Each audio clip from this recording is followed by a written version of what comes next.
We have to go back in time. Back in time.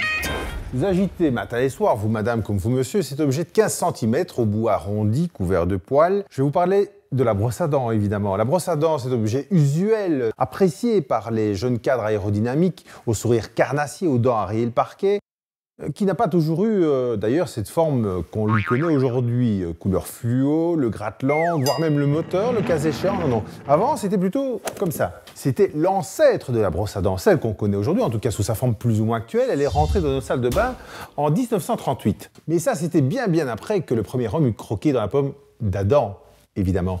Une pomme, d'ailleurs, bien connue pour ses vertus en matière d'hygiène buccale. Dans les temps anciens, ce qui tenait lieu de brosse à dents, c'était des bouts de bois effilochés qu'on trempait dans de l'eau de rose ou de l'eau chaude. Alors ces bâtonnets étaient surnommés miswak, qui eux-mêmes provenaient de l'Arak, surnommé l'arbre à brosse à dents. C'est une pratique qui vient d'Inde, du Moyen-Orient et d'Afrique, et c'est d'ailleurs de là que les Romains ramènent cette pratique en Europe.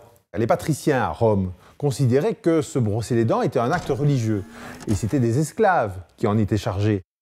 Fort heureusement, cette pratique a disparu, sinon vous imaginez la taille des trousses de toilette et des beauty-cases aujourd'hui. Au XVe siècle, la brosse à dents prend du poil de la bête. Effectivement, les Chinois sont les premiers à ajouter des poils à la brosse à dents. Pour ce faire, ils vont les chercher chez le sanglier, et plus précisément dans le cou de la bête. 2 siècles plus tard, ce sont les Européens qui adoptent la brosse à dents et l'adaptent à leur manière, notamment en allant chercher du crin de cheval plus doux. Les dentistes ne sont pas en reste, ils la préconisent enfin, et elle rentre dans tous les foyers. Après la préconisation des dentistes, on passe évidemment à la production en série, en 1885. Mais il faudra attendre réellement la Seconde Guerre mondiale pour voir l'usage de la brosse à dents se généraliser. En effet, les GI qui arrivent en Europe amènent avec eux à la fois le chocolat, le chewing-gum, mais aussi la brosse à dents. Quelque part, le poison et l'antidote. Mais ça, c'est une autre histoire.